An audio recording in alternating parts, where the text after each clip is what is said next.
타인 지옥에 빠져 있는 당신에게입니다. 왜 그거 아세요?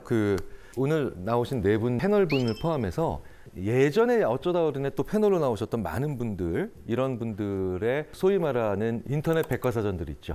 네.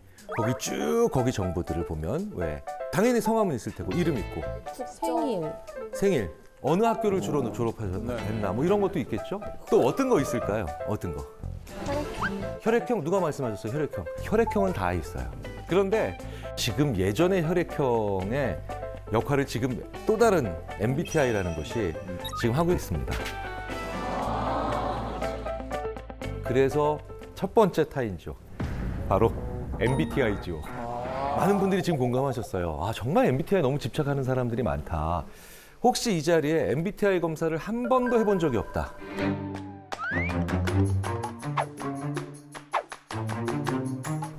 네. 네. 한 분, 두 분, 우리 이재용 씨를 포함해서 세 분, 네 분, 다섯 분, 여섯.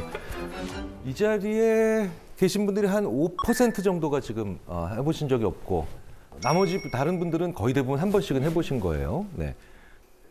아니, 얼마 전에는 뭐 대기업의 회장님을 뵀는데 어느 학교 교수인지는 모르는데 저보고 이러더라고요. ISTJ였다면서요. 이렇게 얘기해요.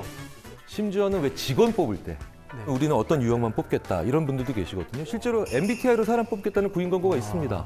우와. 저희는 MBTI를 보고 뽑아요. ENTJ를 안 뽑는다는 겁니다. 아니 근데 왜 ENTJ가 진짜 되게 성격도 좋고 꼼꼼하고 약간 그런 성향인데 왜 ENTJ를 도대체 안 뽑는다는 거죠? 본인이 혹시 ENTJ이신가요? 네. 저 ENTJ. 네. 일로서 정확한 사람인데. 네. 저는 심지어 일찍 퇴사하거나 공금횡령할 MBTI는 뭐냐고. 궁금해. 네, 그런 질문을 받은 적도 있어요. 네, 사석에서. 그렇게 먼 옛날도 아니고요. 네, 불과 한 3, 4년 전에. 어쨌든 이 MBTI가 도대체 뭐길래 이 난리냐는 거예요.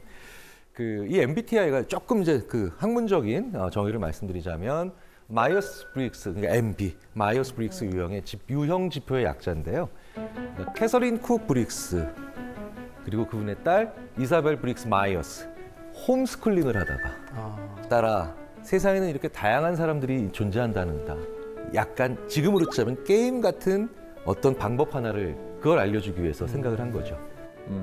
MBTI가 이제 두 개의 태도 지표, 그러니까 외향, 내향, 그렇죠? 그리고 판단 인식, 그리고 두 개의 기능 지표, 감각, 직관, 그리고 사고, 감정 이렇게 이 네 가지 지표에 대한 개인의 선호도에 대한 답을 해서 이걸 다시 2 곱하기 2 곱하기 2 곱하기니까 16개의 문자 패턴으로 유형화해서 알려주는 검사죠.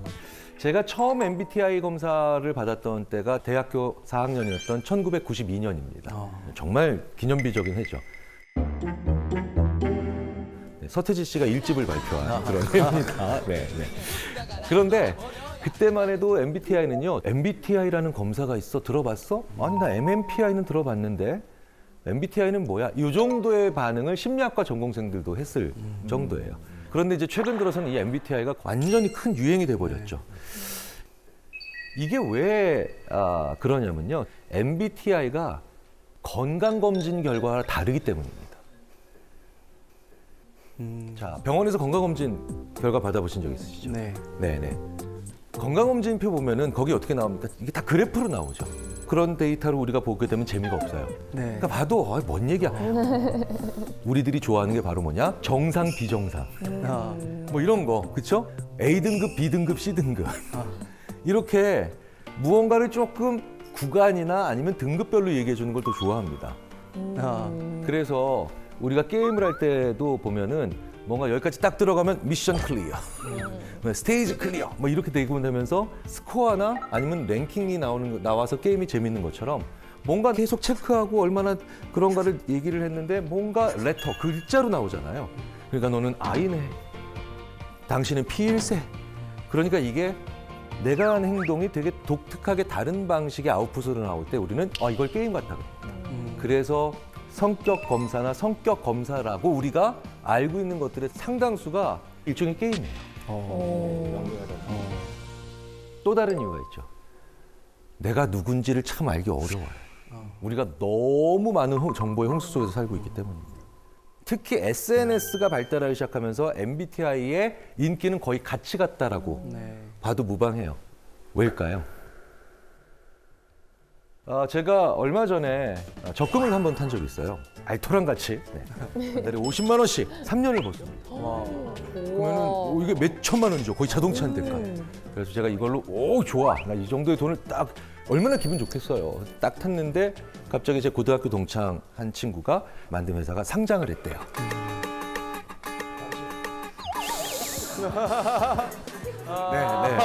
네.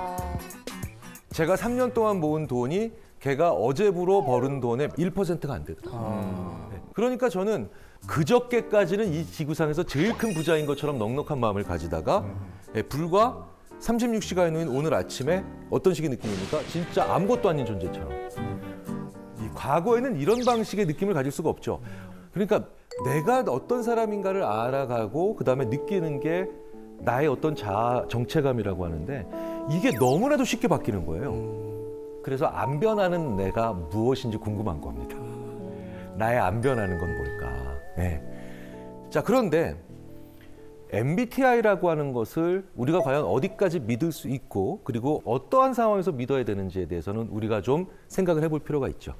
자, 나 MBTI를 3번 이상 해봤는데 3번 다 완전히 똑같았다. 계세요? 혹시 손 들어보세요. 네. 그러니까 의외로 많지 않다는 거예요. 3번 다 ENTJ. 네, 저는 늘 3번 이상 해봤는데 늘 ENTJ. ENTJ였나요? 네. 오, 독특하시다.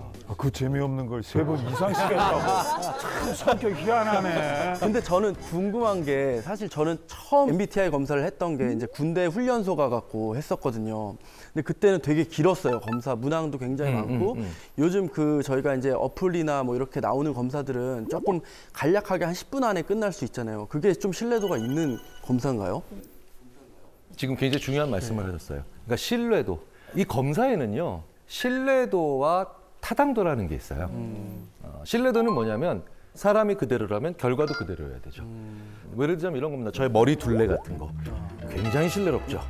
어제 쟤도, 내일 쟤도, 그렇죠? 네, 똑같겠죠. 그냥 크겠죠. 네, 머리 둘레. 네. 하지만 저의 머리 둘레로 저의 지능을 판단한다. 그랬으면 좋겠어요. 말도 안 되는 거죠. 이게 그러니까 저의 머리 둘레는 신뢰도는 굉장히 높지만 저의 머리 둘레로 지능이 얼마나 높은가를 얘기한다는 건 전혀 타당하지 않죠. 그러니까 신뢰도가 높은 거랑 타당도가 높은 거 양쪽 다 있어야 되거든요. 네. 자, 그런데 이 MBTI는 이런 측면에서는 약간 제한점이 있겠죠. MBTI는 저는 굉장히 많이 변했어요. 1992년에 처음 받았을 때 ISTJ였습니다. ISTJ. 네. 그런데 2010년에 제가 또 한 번 해봤어요. ENTP예요. 네. T만 빼놓고 싹 다 바뀐 거죠. 다 변하셨네요. 네. 최근에 다시 해봤습니다.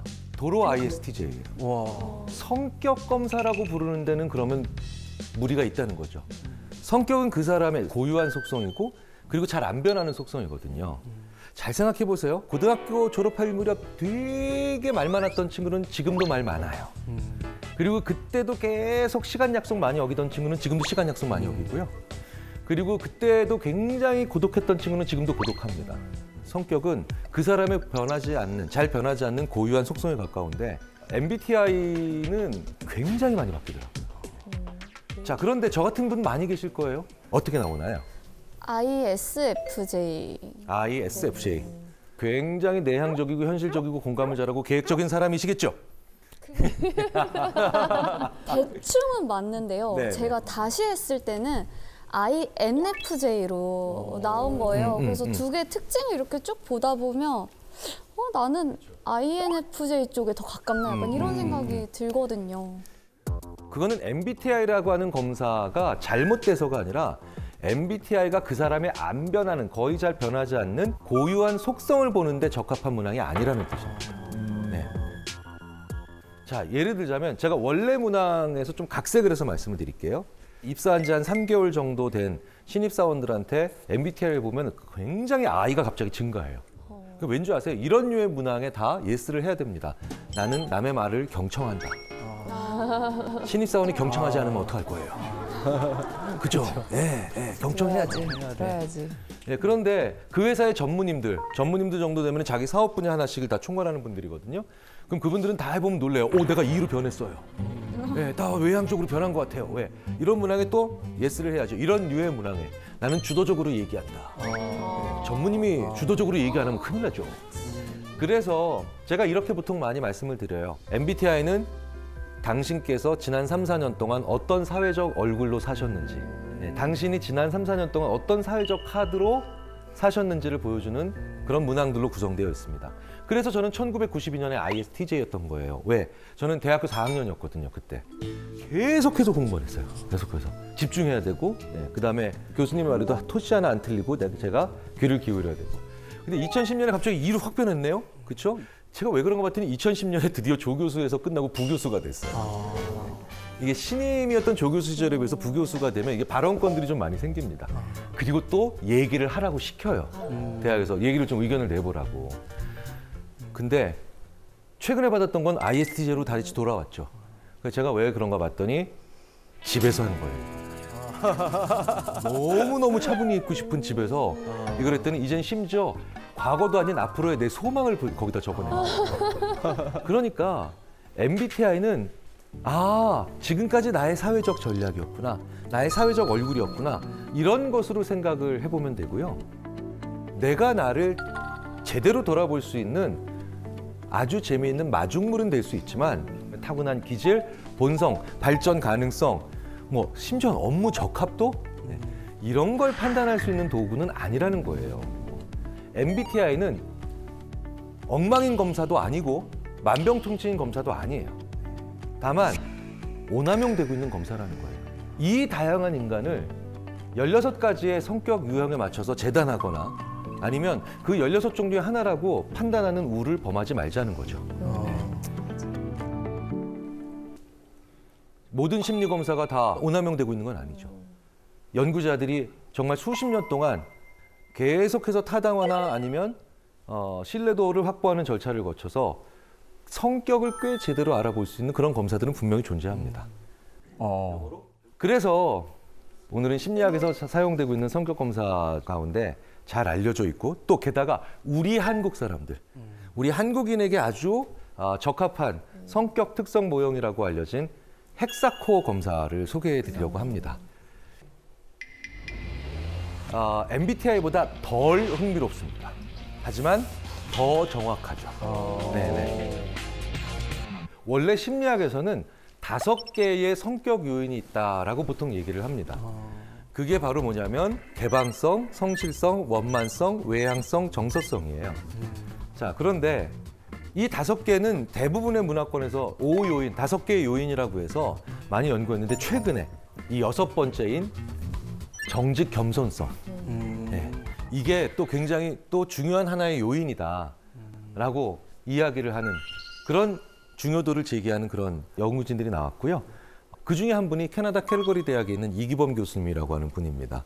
웨스턴 온타리오 대학에서 박사과정을 밟고 있을 때 자기 동료 마이클 애시턴이라고 하는 이 두 대학원생이 이상하게 5개로 안 묶이고 6개로 묶이더래요. 요인 분석을 해봤더니. 그런데 연구가 참 재밌는 게 첫 번째, 두 번째 연구자들이 이걸 버리면 나머지 연구자들도 별 생각 없이 6번째를 버려요. 그냥 이게 요인이 아닐 거라고 생각해서. 그런데 이 두 분은 이거 묶일 수 있을 것 같은데? 라고 하면서 기존의 5개의 요인이라고 보고를 했던 연구자들에게 다 이메일 보내고 전화하고 그다음에 편지 보내서 혹시 6개 요인으로 묶이는 것 같지 않우? 라고 물어보기 시작한 겁니다. 그랬더니 그러게 이 6번째 뭐지?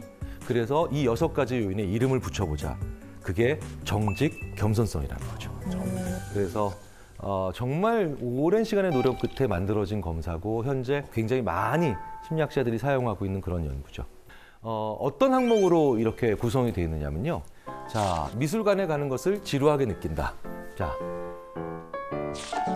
다른 사람들이 내 방이나 책상이 지저분하다고 가끔씩 놀린다. 싫어하는 사람에게 얻고 싶은 것이 있다면 그 사람에게 친한 척할 것이다. 되게 민망한 문항이죠. 근데 한 번쯤 이거 사실 우리가 제일 고민되는 문항이죠. 네. 사실은 이런 문항이 우리에게 있어서 한국 사람들한테 되게 중요한 문항입니다. 이런 식으로 문항이 100개, 질문이 100개 정도 이어지는 거예요. 네, 시간이 좀 걸리죠. 자, 여기 계신 분들과 이거 100개를 다 하면, 네, 오늘 시간 다 지나니까 다 해볼 수는 없어서 미리 옆에 계신 네 분의 패널께 저희가 부탁을 드렸어요. 미리 검사를 진행했다는 거죠. 네. 결과를 보실까요? 네.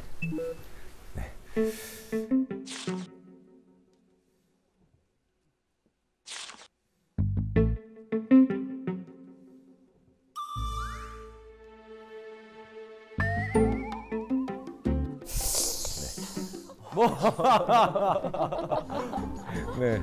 어쩌다 어른이 아니고 어쩌라고. 네, 지금 어쩌라고. 네, 뭐 어쨌든 네 분이 많이 다르죠. 달라요. 이 각자 네 분이 도드라지는 항목들이 있어요. 그렇죠? 도드라지는 항목들이 있습니다.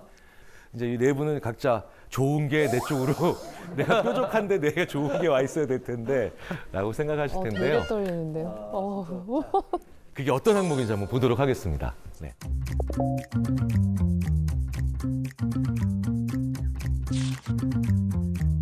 네. 나 성실.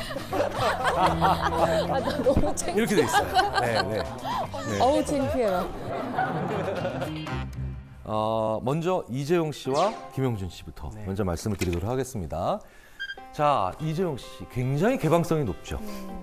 자, 여기서 이 개방적이다라고 하는 건 내가 틀렸다라는 걸 알려주는 사람을 거부하지 않는 거예요. 그리고 내가 몰랐던 사실을 내가 알게 되는 걸 두려워하지 않는 겁니다. 그거 네. 진짜 많아. 그래서 소위 말해서 미국 같은 경우에는 청년들의 스타트업이 많은 주일수록 그 주의 개방성이 높아요. 그러니까 다른 사람들과 잘 친화적으로 잘 지내려고 하는 욕구가 우호성이나 원만성이라고 하면 개방성이라고 하는 건 그들과 잘 못 지내도 심지어는 기존 멤버들과 어느 정도 마찰이 있다 손 치더라도 새로운 변화를 추구하는 걸 두려워하지 않는 거. 네, 이런 거예요. 이런 겁니다. 자, 그런데 김용준 님은요. 또 다른 패턴이에요. 약간 동글동글하는데 성실성 쪽이랑 그다음에 외향성 쪽이 높죠. 사실은 여기서 가장 외향적인 분이 김용준 씨예요. 예, 외향적. 자, 근데 이 외향적이다라고 하는 걸요. 막 사람들 앞에서 막 나서는 거 좋아하고 그다음에 사람들과 계속해서 또 신나게 막 활기차게 지내는 거 이렇게만 생각을 보통 하시거든요. 이것도 상당히 중요한 오해입니다. 그렇게 치자면 제가 이제 이후에 말씀드릴 한승현 님은 지금 이런 위치에 있다는 게 말이 안 되는 분이에요. 말이 안 되는 분이죠. 더 쉽게 말씀드리자면 외향적이다라는 건 사람을 상대할 수 있는 나의 소위 말하는 그날의 연료량이에요. 연료량이에요. 네. 제가 좀 폭력적인 언어라서 잘 안 쓰려고 하지만 실탄이 충분하다는 거죠. 네. 실탄이 일찍 바닥나는 분이 내향적인 분. 그다음에 실탄이 좀 충분한 분이 좀 외향적인 분으로 볼 수 있는데 그래서 김용준 님은 전형적인 특징이 안 지쳐요. 네, 안 지쳐요. 네, 네. 그런가요? 진짜 그래요? 그렇다면 이제 정말 재미있는 두 분. 네. 신하영님과 일단 모양 자체가 확연히 다르죠. 네. 신하영님은 지금 많은 분들이 지금 성실성을 보고 계실 거예요. 성실성. 네. 그런데 성실성이 높다라는 것과 낮다라는 게 반드시 게으르다의 반대말로 이해하시는 건 되게 큰 오해입니다. 왜냐하면 창조적인 사람들이 성실성 낮은 경우가 되게 많아요. 네, 그렇기 때문에 기본적으로 자유롭고 개방적인 사람들이 성실성이 떨어지는 패턴으로 나오는 거는 오히려 더 보편적입니다. 신하영 씨 같은 분들이 그래서 과감해요. 실패하는 걸 두려워하지 않아요. 일단 부딪혀보자. 네, 실패하는 거 좋아해요. 네. 그리고 배우고. 네, 그 경험이 너무 좋아요. 이런 분이 사회에 있어야 사회가 더 도전하고 새로운 데 시각을 뜨는 그런 일들이 생깁니다. 멋있다. 아메리카에서 공부하고 오더니 다르네. 한승현님, 네. 네, 네. 자유로운 영혼, 네. 그 다음에 소녀가장. 심지어는 그런데 저는 농담으로 이 얘기를 했는데 정말 별명이셨다면서요? 네. 아예 뭐 어쩌다 보니까. 네, 네, 네. 성실하고요. 근데 이 성실함 안에는 이런 일만큼은 일어나면 안 된다라고 하는 강한 책임감이 있고요. 그리고 무엇이 올바른 방향으로 가는 것인가에 대한 철학도 굉장히 뚜렷합니다. 조직을 위해서 정말 끌고 나가는 사람이다. 당찬 사람이다. 개인적으로 이런 경우는 저보다 나이가 어린데도 마치 연장자를 보는 것 같은 그런 느낌이 들 때가 있죠. 존경심이 있고. 근데 하나 걱정되는 건 이런 분들은 자기 인생에서 행복이 무엇일지 한번 고민을 해보셔야 돼요. 내 인생에서 행복. 행복 심리학자들이 또 그렇게 얘기합니다. 행복은 목표가 아니라 도구입니다. 무슨 얘기냐? 왜 사세요? 행복하려고요? 그것보다는 살려면 우리가 행복해야 된다는 거죠. 자주자주 조금씩 늘 행복해야 되는데 이 책임감 강한 분들, 윤리의식 강한 분들, 성실함까지 같이 가지고 있으면서도 늘 도전하는 분들이 쭉 나중에 보고 오면 이분이 근데 행복할 데가 없어요. 성취가 그렇게 많은데도. 그래서 조언을 하나 드리자면 여기서 조금 더 즐거운 삶도 집어넣으시면 어떨까라는 생각이 들어서 말씀을 드렸고요. 이 헥사코 검사도 나중에 한번 받아보시면요. 아주 재미있는, 더 중요한 건 사람을 유형화하지 않는 데 가장 중점을 둔 검사 결과라는 걸 말씀을 드리고 싶습니다. 막말하는 사람들에 대해서 좀 알아보려고 합니다. 막말을 들으면 어떤 기분일까요? 만약에 다짜고짜 와서 그냥 막 막말을 했어요. 쌍욕을 하고. 어떻게 반응하십니까? 어떠실 것 같아요, 기분이? 아이고, 기분이 아니죠. 그냥. 나를 때리는 것도 아닌데 사실은 거의 뭐 내 얼굴에 침 뱉은 거와 똑같은 그런 느낌이죠. 똑같은 거죠. 네. 그런 모욕감 앞에서 누가 네, 이렇게 네. 편안할 수 있겠어요. 저는 좀 회피하는 것 같아요. 자리를 떠나거나 아니면 그냥 무시할 것 같아요, 저는. 저도 어렸을 때는 그냥 못 들은 척을 했었는데 좀 나이가 들면서는 그냥 이렇게 반응해주는 내 에너지가 너무 아까워서 그냥 삥긋 웃어줘요. 그냥 아 예. 그럼 진짜 열받겠다. 돈이 있습니다. 이 막말은요, 특히 21세기 들어와서 굉장히. 그런데 막말을 찾아보면 연관 검색어가 프리 스피치로 나와요. 그러니까 자유로워지기 때문에 우리가 막말하는 거죠. 19세기보다 20세기가 더 자유로웠잖아요. 20세기보다는 21세기가 좀 더 자유로웠죠. 우리가 자유롭게 얘기할 수 있는 사회로 가는 과정에서 그 막말이 다시 한번 또 뜨고 있죠. 굉장히 큰 염려가 되고 있죠. 이 막말이라는 게 결국은 근본적으로 보면 혐오입니다. 근데 혐오는 굉장히 중요한 생존적 반응이에요. 자, 지금 이 앞에 누가 변을 봤어요. 변을 봤어요. 그렇죠. 바로 하시죠. 여기서의 호기심을 느낀다? 얘는 어떤 느낌일까? 딱. 그렇죠. 그런 사람은 오래 못 살겠죠.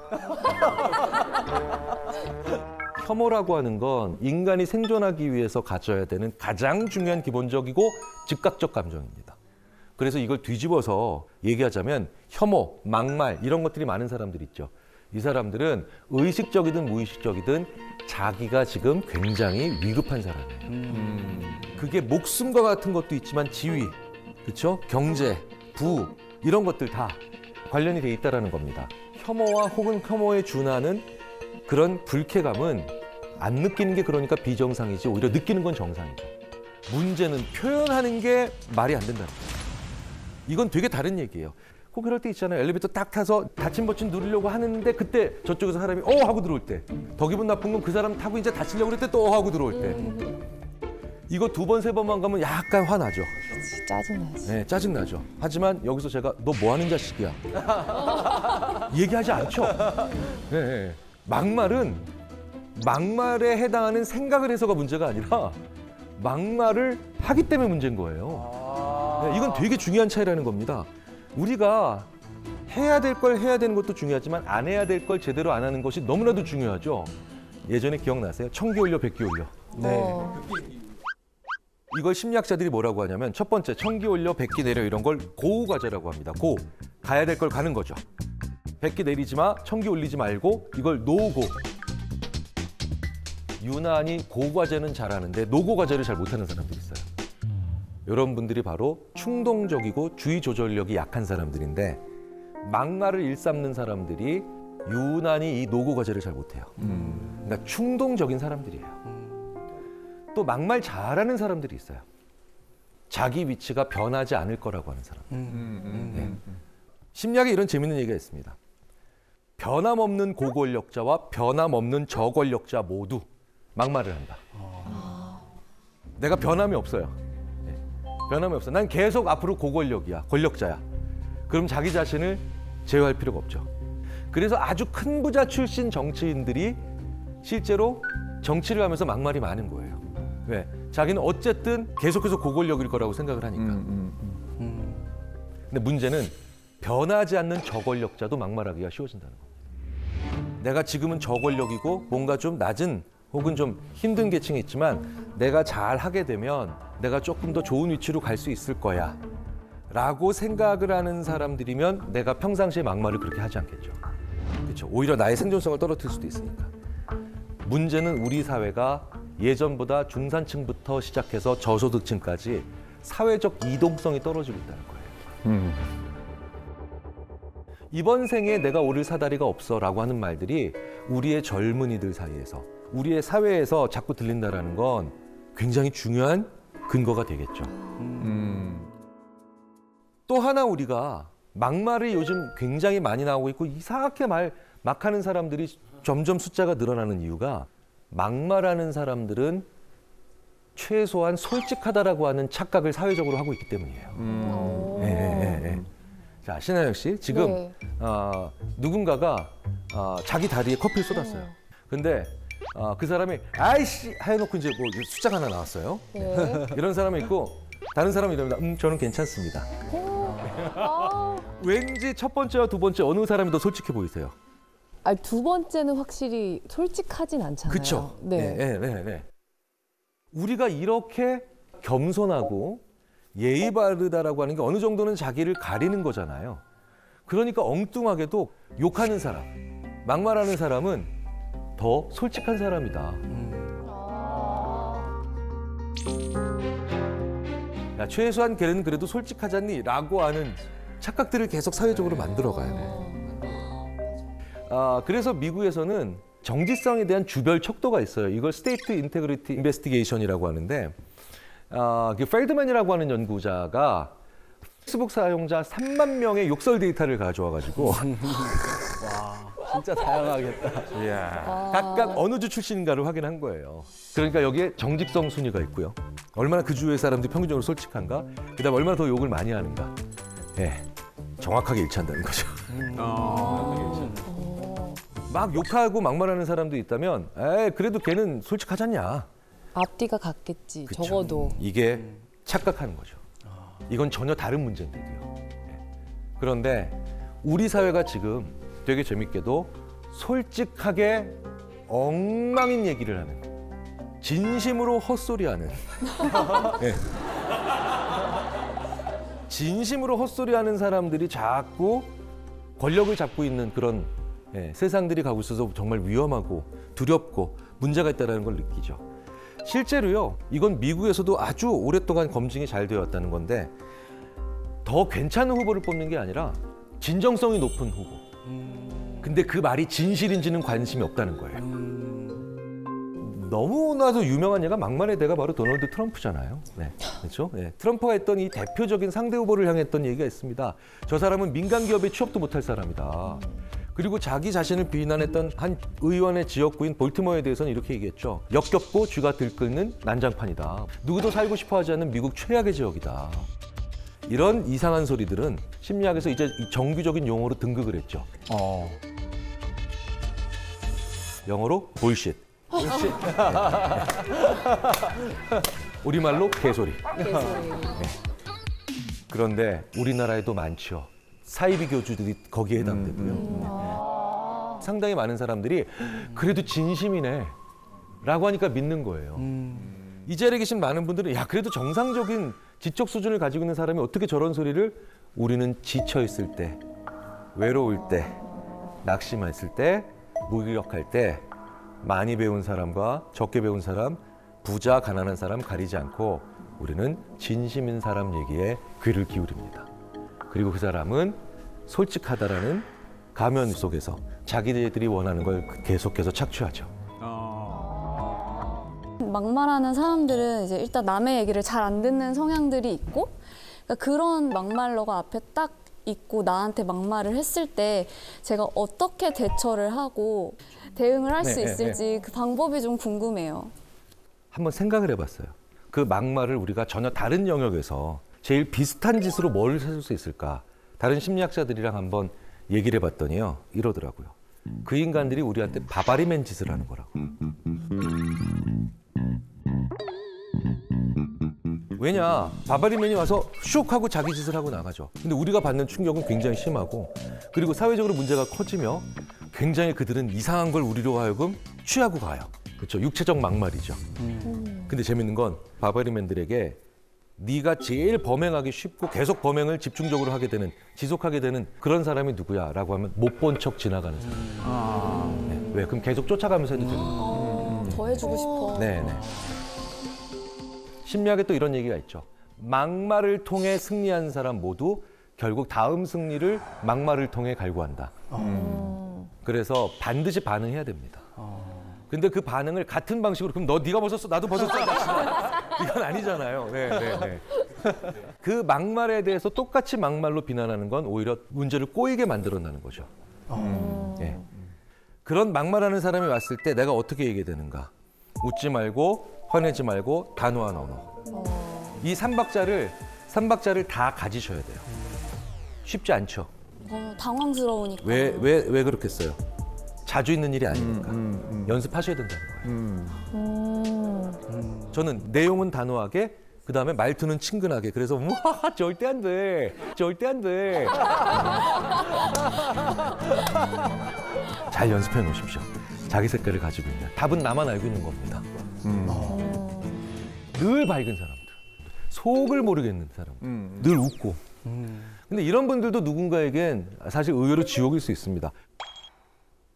긍정적인 수준을 넘어서 이 사람은 늘 밝은 모습만 나한테 보여주니까 오히려 내가 이 사람한테 나는 어떤 문제가 있는 사람이 아닌가 싶을 때가 있는 그런 경우가 있더라는 거예요.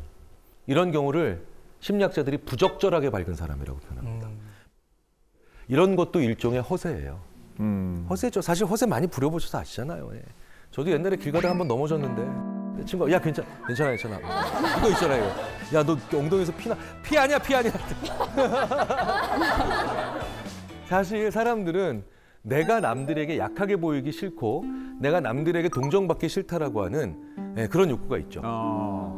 그런데 괜찮지 않은데 괜찮은 척하는 걸 너무 끈질기게 하는 사람들은 첫 번째, 그냥 말 그대로 남에게 피해 주는 게 너무 싫은 사람들. 이런 사람도 있어요. 두 번째 유형으로는 내가 화나고 슬프고 괴롭고 힘들다는 걸 보여주면 사람들이 자기를 안 좋게 볼 가능성이 높아진다라고 불안해하는 사람들이죠. 사실 이런 유형이요. 진짜 위험한 게 과로사가 쉬워요. 모든 과로사하는 분들이 그렇진 않지만 과로사하는 분들 중에 상당수가 가족분들의 얘기를 들어보면 너무 안타까워요. 힘들다는 시그널을 안 주신 거예요. 그러니까 가족분들에게도 훨씬 더 큰 상처가 되는 경우들이 있죠. 자, 이런 경우가 어떻게 제일 많이 만들어지는 줄 아세요? 감정을 표현했을 때 욕을 많이 먹어본 사람. 네. 어렸을 때부터 힘들다, 아프다라고 하는 표현을 너무 못하게 그런 과정을 거친 겁니다. 어렸을 때 남자아이들한테 우는 거 아니야. 남자애들은 그러는 거 아니야. 여자애들은 그러는 거 아니야. 뭐 참 상처되는 말이잖아요. 부정적인 감정은 왜 느낄까요? 온에서 오는 생존 신호예요. 화가 난다, 짜증이 난다, 분노가 치밀어 오른다, 힘들다. 이런 모든 시그널들은 표현할 수 있어야 됩니다. 적정하게 화냈다 그러면은 그건 정당한 거예요. 감정을 자꾸 이렇게 표현하는 것 자체를 억누르게 되면 그 감정에 대한 눈금 자체가 발달이 안 됩니다. 네, 그래서 그러니까 뭐뭐 하는 거 아니냐는 참으로 아이를 그쪽 전체의 그냥 판단 능력을 상실하게 만들어버리는 아주 안 좋은 그런 언어예요. 부정적인 언어. 그렇죠. 그리고 그걸 억누르게 만들면서 하는 또 안 좋은 말이 있어요. 내가 참 어른스러워요, 이거. 맞아. 그러니까 어른스럽다라는 것 자체가 무조건 안 좋은 말인 게 아니라 감정을 억누를 때마다 어른스럽다라고 하는 얘기를 해버리면 감정을 안 보여야만 나는 오히려 잘하고 성장하고 있는 거구나라는 생각을 하게 되죠. 이게 또 직업 특성상 어쩔 수 없이 연예인분들이나 아니면 뭐 방송 쪽, 뭐 서비스업은 정말 그런 경우 많죠. 내 감정을 누르고 안 보여야 되는 경우가 너무 많죠. 네. 이렇게 보여줘야 되는 것이 많은 그런 일들을 하시는 분들은 어쩔 수 없이 늘 밝은 모습을 보여야 된다는 강박증이 되죠. 이걸 뭐 스마일 마스크 증후군이라고 표현하는 경우도 있는데 내가 감정을 제대로 표출하지 못한다는 거, 이것도 사람을 탈진시킨다는 겁니다. 굉장히 유명한 실험들이 있잖아요. 자아고갈 실험 같은 거. 다른 사람들 다 춤출 때 가만히 있어야 되는 거. 이 사람이 한 1시간 동안 그걸 시켜놨더니 푹 쓰러지더라는 거예요. 에너지를 쓴 거예요, 그러니까. 춤춘 사람들이 에너지를 쓴 것 같지만 내 감정을 표출하지 못하고 가만히 놔두는 이 과정 속에서 오히려 저 사람은 탈진하게 됐고요. 그런데 그 사람은 자기가 왜 탈진했는지 이유를 더 모르죠. 그러니까 자기를 무기력하게 만들어요. 심하면 이게 조울증이나 아니면 양극성 우울 장애로까지도 이어질 수 있는 그런 경우가 있기 때문에 자기 감정을 어느 정도는 표출할 수 있는 그런 것들이 필요하죠. 이런 분들이 있다면 결국은 나는 이 사람의 한 가면이랑만 사귀고 있다는 느낌? 이런 것들을 가지게 되면서 허망합니다. 이런 경우는 어떻게 되냐면요. 그 사람이 자기 패를 보일 때에만 내 패를 먼저 내가 보여줘야 됩니다. 아, 내가 솔직하지 않으면 상대방도 나한테 솔직하게 나오지 않겠구나, 안 보여주겠구나 라고 하는 그런 느낌을 가지게 해야 됩니다. 저도 그런 친구 하나 있어요. 상당히 친한 친구인데 자기 부모님의 부고를 알리지 않았던 경우가 있어요. 네, 부고를. 전 적잖은 충격을 받았어요. 네. 지난 30년 동안 저한테는 힘든 모습을 안 보였던 거예요. 그러니까 그때도 안 보이더라는 거예요. 그래서 제가 얘기했죠. 나도 똑같이 힘든 일 있을 때 너한테는 알리지 않을 거야. 실제로 그렇게까지도 얘기를 했습니다. 그 친구가 곰곰이 생각해보고 저한테 단단히 사과를 하더라고요. 가깝고 친한 사이라면 보일 건 보여야 됩니다. 그런데 그 중에 하나가 바로 뭐냐, 내 감정이에요. 난 괜찮아. 그냥 좋은 말이 아니라는 거예요. 그 사람과의 관계를 더 이상 발전시키지 못하게 만드는 차단막이나 아니면 장벽이 될 수도 있어요. 자기 혼자 안 불편한 척, 자기 혼자 괜찮은 척. 이것도 또 하나의 위선이라는 걸 우리가 한번 생각을 해볼 필요가 있다는 거죠. 그런데 어떻게 그 사람만 잘못이 있을까요? 그 사람이 늘 나랑 있을 땐 괜찮다라고 얘기하는 건 사실 나한테 문제가 있을 수도 있습니다. 나랑 같이 있을 때 유난히 나는 괜찮다라고 얘기하는 그런 사람이 있다면 한 번쯤은 내가 그 사람의 감정을 너무 가볍게 여겼거나 그 사람을 다른 사람들 앞에서 너무 희화화하거나 웃음거리로 전락시키지 않았는가를 한번 생각해 보는 거예요. 항상 밝은 게 그런데 꼭 안 좋은 것만은 아니죠. 긍정적인 경우도 있습니다. 바로 이런 거예요. 아주 자기 인식 능력이 좋은 사람들. 주위에 이런 분들이 있죠. 오늘은 안 나가야 되겠어. 왜? 그랬더니 오늘 나가면 말싸움 딱 붙어서 싸우기 딱 좋은 날이야. 오늘은 안 나가는 게 상식. 전 처음에 너무 재수가 없어가지고 야, 네가 무슨 뭐 노스트라다무스야? 네가 그걸 어떻게 알아? 그런데요, 그 친구는 저보다 한 10년 먼저 자기가 자기를 볼 수 있는 능력을 생각해서 이제 그게 되고 있는 거더라고요. 그냥 귀찮아서가 아니라 이런 상태에서 나가면 많이 지칠 것 같다, 상처받을 것 같다, 이런 것들 있잖아요. 자기가 밝을 수 있을 때에만 밖에 나올 수 있는 정도의 사람들. 그만큼 내가 나를 잘 알고 있다는 거예요. 이거 진짜 기령 좋은 사람. 내 감정이 무엇을 말하고 있는지를, 내 감정 상태가 어떤 시그널을 주고 있는지를 또 정확히 아는 거. 이걸 메타 정서라고 하죠. 메타 정서가 좋은 사람들이 이런 분들이에요. 내가 기쁨에 민감한 날 밖에 나가서 재밌게 놀고, 화에 민감한 날 사람들한테 거리 두고, 그리고 우울에 민감한 날 혼자 있지 않고 조금이라도 뭔가 사람들과의 접촉을 만들어내는 거죠. 위에서 쳐다볼 수 있는 이런 메타 정서 능력이 떨어지는 분들은 화에 민감하고 예민한 날에 사람들 만나러 나가요. 아, 굳이. 네, 바로 싸우죠. 그 시그널들을 제대로 파악하지 못하니까 맨날 친구들끼리 뭐 칼부림 났네 시작해가지고 어떻게 모임에서 만나서 뭐 의절했네 이런 사람들이죠. 저는 나이 들어가면서 우리가 가져야 되는 중요한 자기인식 능력 중에 하나라고 이걸 봅니다. 항상 밝은 사람들을요, 위선적이다라고만 보시기 전에 이 사람이 자기 감정을 정말 잘 파악할 수 있는 사람이구나 라는 생각을 해볼 필요가 있어요. 판교 잡스란 말 들어보셨어요? 판교 잡스? 잡스하면 누구 떠오르시나요? 스티브 잡스죠. 판교에 가면요, 정말 많은 IT 쪽의 스타트업들이 있죠. 20대, 30대 성공한 젊은 사업가들이 있어요. 한여름에도 이렇게 입고 나와요. 네, 진짜 스티브 잡스. 네. 이분들 중에 일부가 판교 잡스인데 그 가운데 한 단어가 더 들어가죠. 판교 꼰대 잡스. 저도 그 중에 몇 분을 만나본 적이 있는데요. 40, 60대에 해당하는 분들보다 오히려 더 마이동풍이에요. 진짜 어떻게 20대에 30대에 어떻게 이런 말을 할 수 있을까? 이렇게 자기 인생관이 확고부동할까? 네. 40, 60대는 그래도 아까 이재용 씨께서도 자꾸 이렇게 저를 눈을 마주치고 계십니다. 어쩔 수 없이. 네. 우리는 그래도 좀 그런 얘기 안 들으려고 노력이라도 하지 않습니까? 네, 그렇죠? 네. 꼰대인 거 알아야죠. 저도 그래서 저만 빼고 대학원생들이 회식하고 MT 가는 거 다 알아요. 네, 다 알아요. 그리고 심지어 지난번에는 MT를 같이 가기로 했는데 굉장히 큰 펜션도 빌렸고요. 자동차도 제 자동차를 가져갔고 갔는데 그래서 제가 몸이 살짝 좋지 않고 코로나 걸리신 분이 바로 옆에 계셨어라고 했더니 네, 편히 쉬십시오. 저희는 알아요. 그래서 어느 정도는 알아요. 근데 진짜 이 젊은 꼰대 이분들은요, 진짜 자기는 절대 아니라고 생각합니다. 왜냐, 내가 젊거든요, 나이가. 그런데 이 사람들이 제일 좋아하는 것 중에 하나 같은데 그렇게 서열을 중요하게 생각해요. 좀 과도하게 싶을 정도로 그 집착을 해요. 그러니까 내가 윗사람이다. 그렇기 때문에 자기중심적인 그 얘기들을 굉장히 많이 하고 자기만 합리적이라고 생각을 하는데 실제로 하나도 합리적이지 않은 거죠. 자, 이렇게 심리학에서 이런 젊은 꼰대들의 특징을 봤는데 몇 가지 유형이 있어요. 첫 번째가 바로 뭐냐?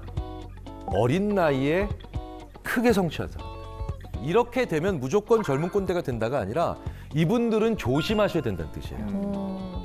또 게다가 어린 나이에 큰 성취한 사람들이 절대로 하지 않는 게 질문이에요.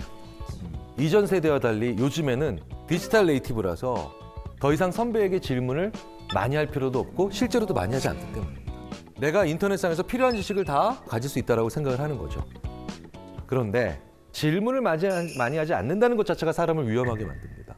지식의 양이 많은 게 중요한 게 아니라 그 지식을 어떻게 연결하느냐의 차이가 나죠.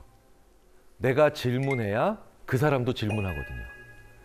결국은 질문하고 질문받는 자가 지식을 지혜로 리포맷합니다. 질문하는 후배들이 진짜 성장할 후배들입니다. 두 번째, 자기가 세운 규칙이나 규범으로 굉장히 단순하게 세상을 이해하려고 하는 사람들, 이런 사람들이 또 젊은 꼰대에 해당합니다. 예를 들자면 7시 이전에 출근하지 않는 자는 일하지 않는 자야. 뭐 이런 게 있어요. 심지어는 미신적인 행태를 해요. 7시 이전에는 뭔가 기운에 좋은 기운이 있다는 둥.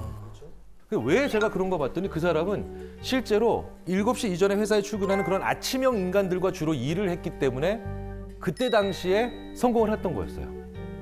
근데 재밌는 건 저녁형 인간들이 있거든요. 저녁형 인간들이 있어요. 저녁형 인간들이 창조적인 인간들이 많아요. 어쨌든 이렇게 우연의 일치의 하나로 특정한 요인을 성공하면 그게 이제 행동의 원칙이 됩니다. 그리고 그 행동을 하지 않는 사람은 무조건 나쁜 사람이에요. 혹은 원하지 않는 사람이거나 무능한 사람이에요.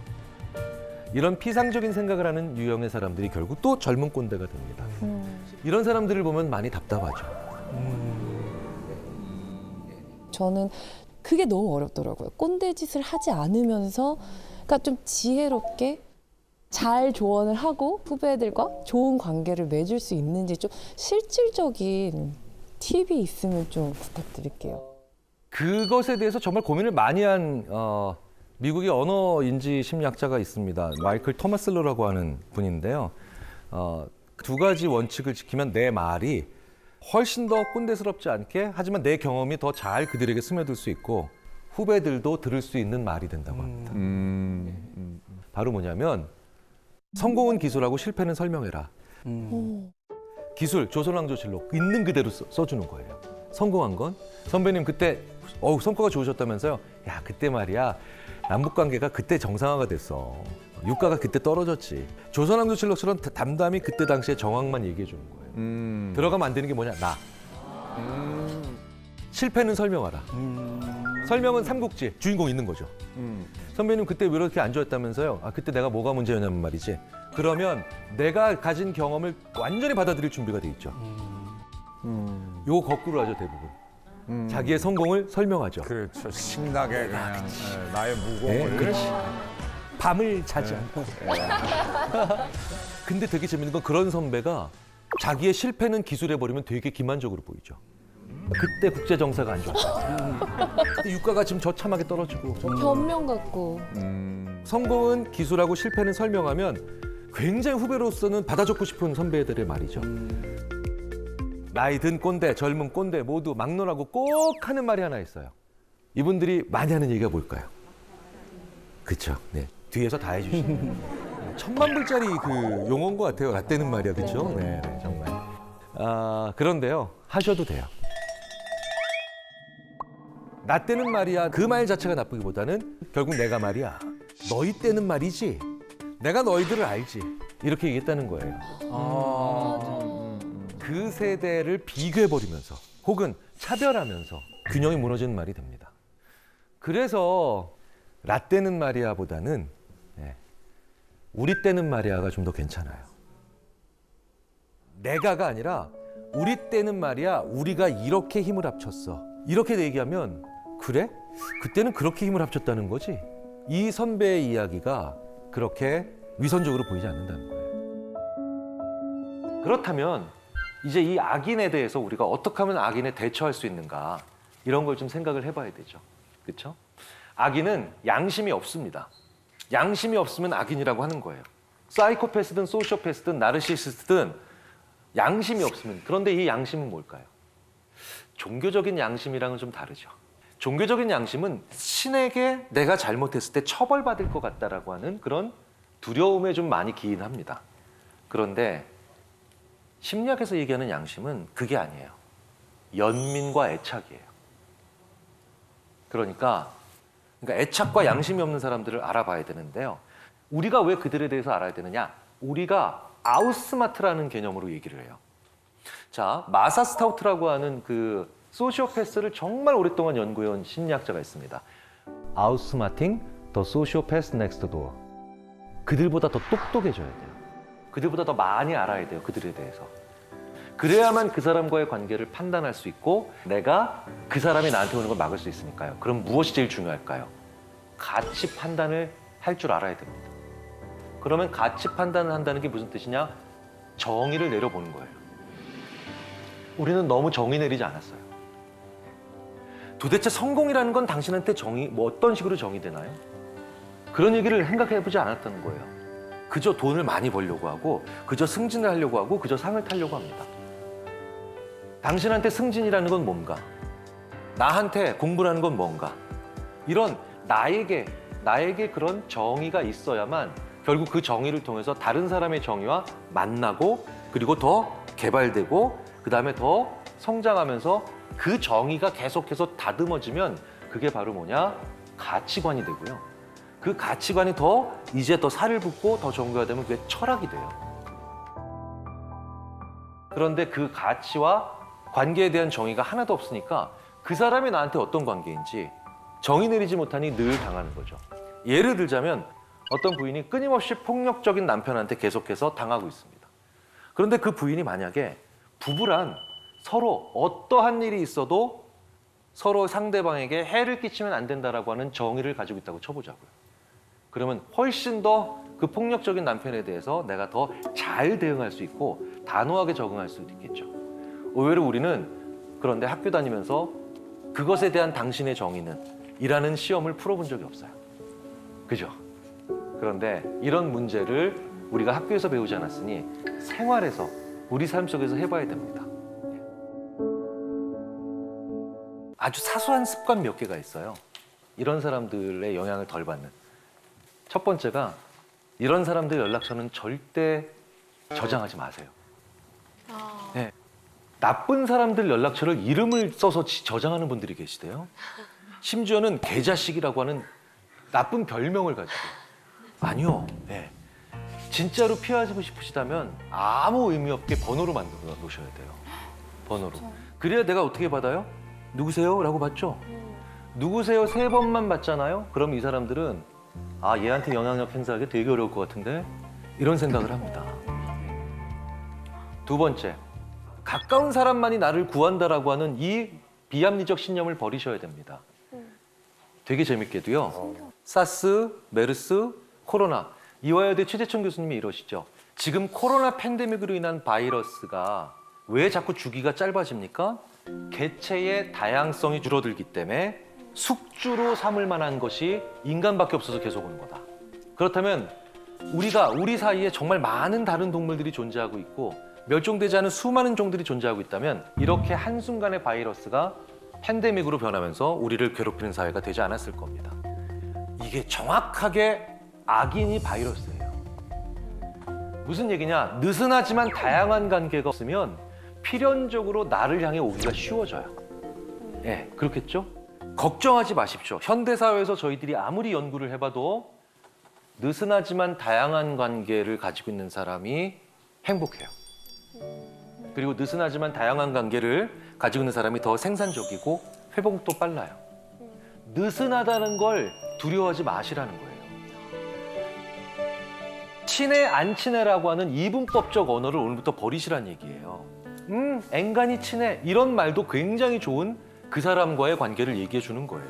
1년에 단 2번 만나는 친구로부터 받는 위로도 상당하고요. 3년에 한 번쯤 만나는 친구나 그런 연락 주고받는 사람에게 결정적 도움을 받는 경우도 많아요. 사실은 제일 가까운 사람은 내가 위험할 때 나랑 같이 위험해요. 네. 네. 왜냐면 모든 면에서 비슷하기 때문에. 네. 그러니까 느슨하지만 다양한 관계를 만들기 위해서 근데 어떻게 해야 되나요? 바로 나에게 문화, 취미, 예술, 레저, 그리고 이렇게 나의 직업과 직접 상관이 없는 공부들을 하는 게 되게 중요하죠. 내 일에서 초보자가 되면 이건 직업을 잃고 괴로운 일이지만 일이 아닌 곳에서 내가 살짝 초보자가 잠시 돼보는 건 아주 재미있는 행복감과 만족감과 감탄을 만들어내죠.